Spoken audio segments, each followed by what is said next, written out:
Hello and welcome to Life's Magical Journeys YouTube channel. And I'm your host, Rajiv Nalavadi.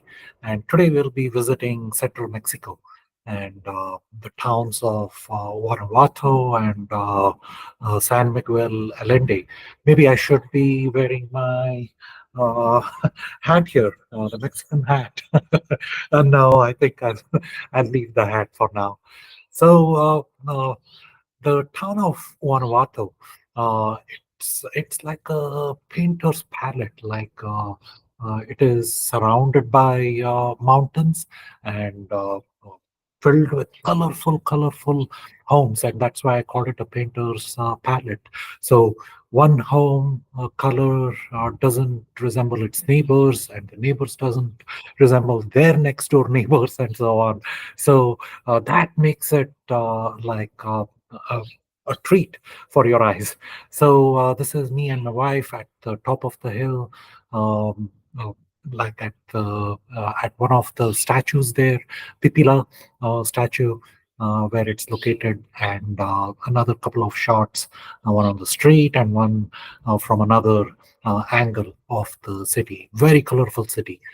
And the second town is San Miguel Allende.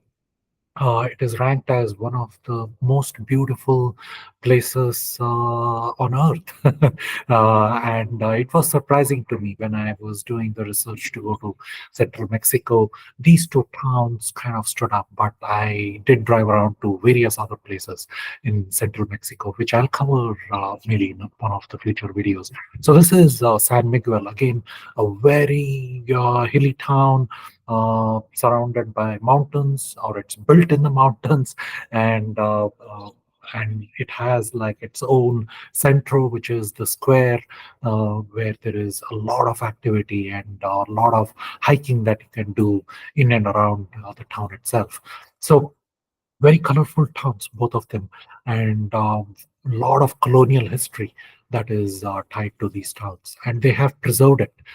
They haven't destroyed this colonial history, so they have kind of preserved it, and that's what I love about these two towns. And San Miguel Allende is also known as an expat's paradise. There is a lot of expats from Canada, USA, and Europe staying down here in San Miguel Allende, or SMA for short. You'll see like people in ATVs driving on the road.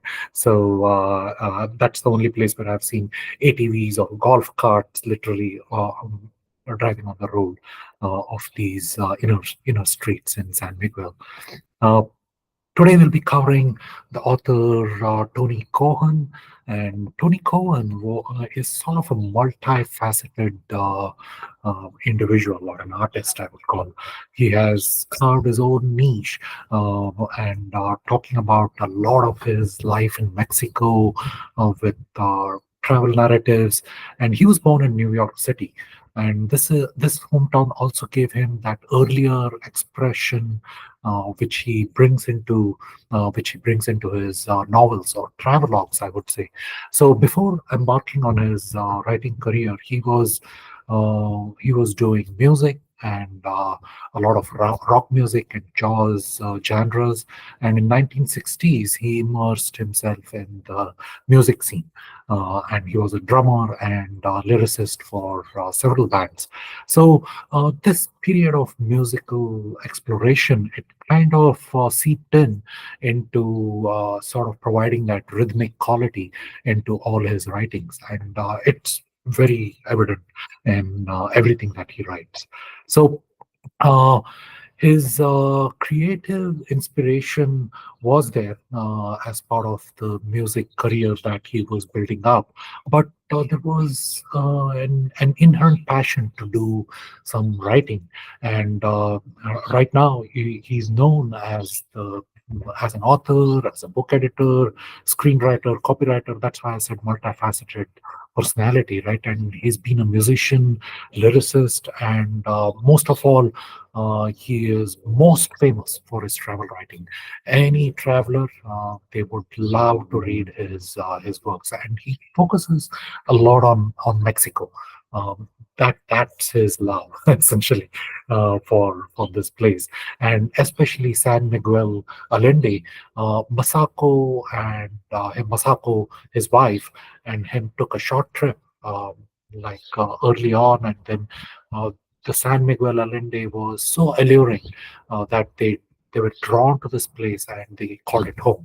So it's a city filled with historic charm, and there is a huge artistic community that thrives there.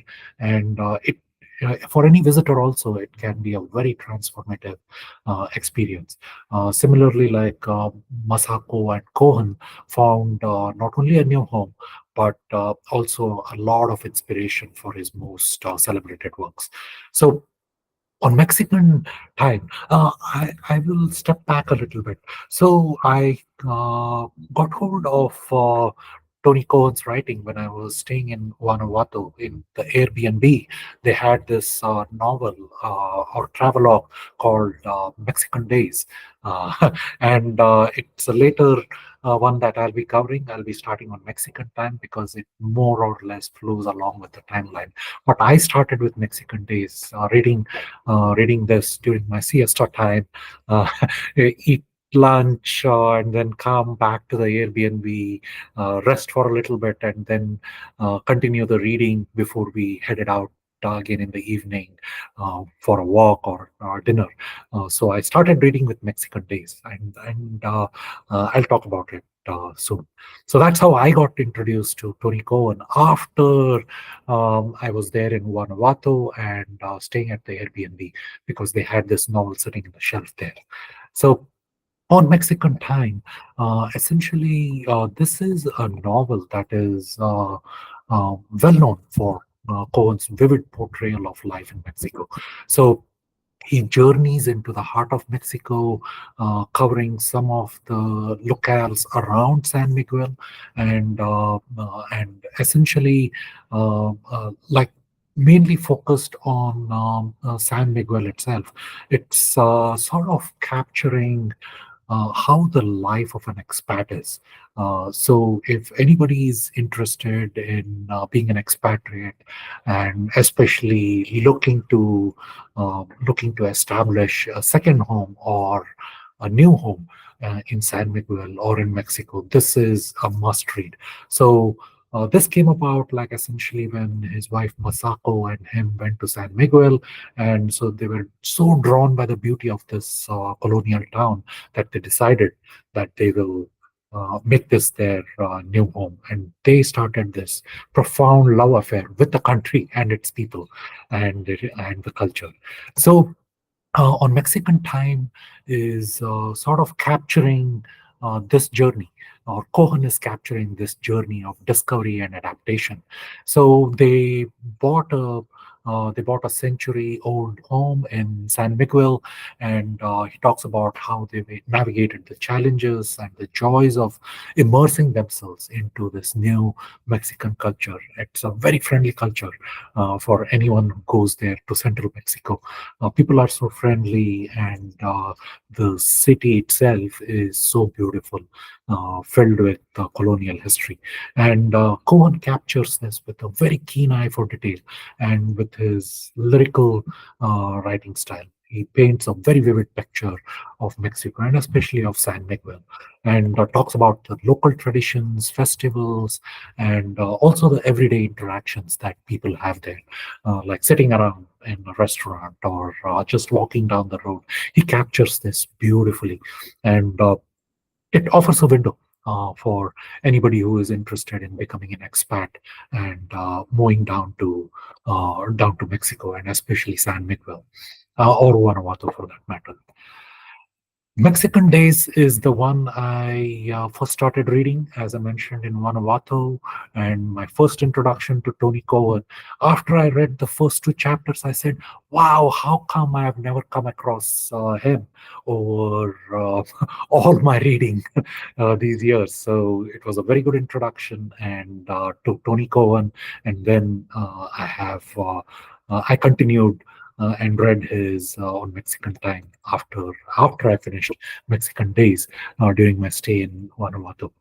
So it's a travelogue. and it's a memoir by Cohan, and it's a follow-on to the Mexican Time. That's why it on Mexican Time came earlier or released earlier than this particular Mexican Days, where Cohen now travels deeper into the heart of Mexico. He goes beyond San Miguel now to other parts of Mexico, and this is diving into the heart and soul of another culture. Like, and Mexico is amazing, and the culture is even more beautiful.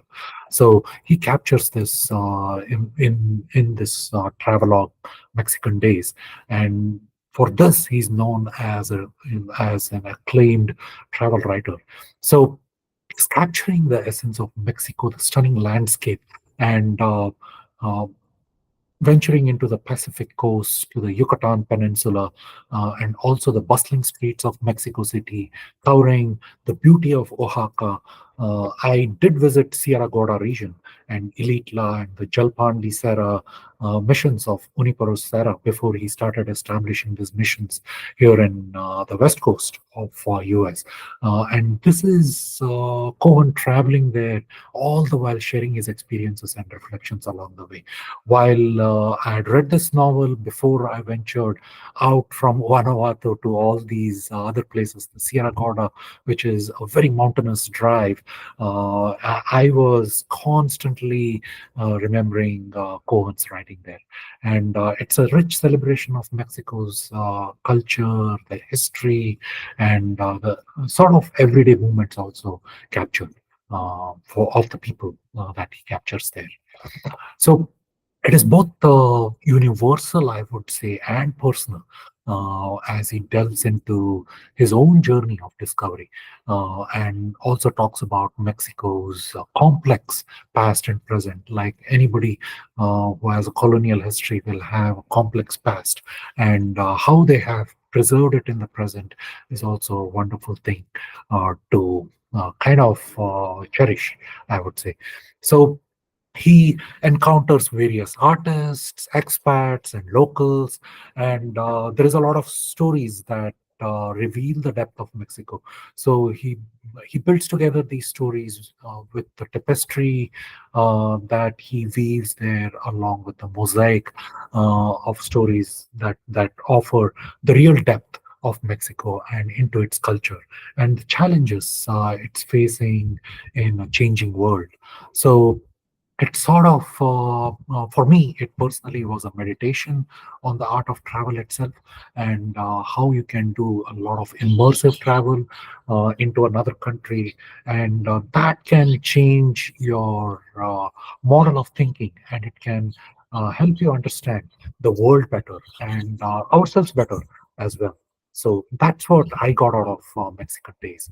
And you'll also get introduced to a lot of Mexico's wonders while Cohen writes about it. So the other novels by Tony Cohen is Canary, Native State, and Opium. These are on my list. I haven't read them, but I will get to them like sometime in the future, and I will do a video about it as well. So uh, do subscribe to the channel if you like to see these kind of videos where I bring in authors from around the world and introduce some of their novels. And subscribe to all my socials, the YouTube, Facebook, Insta, and LinkedIn.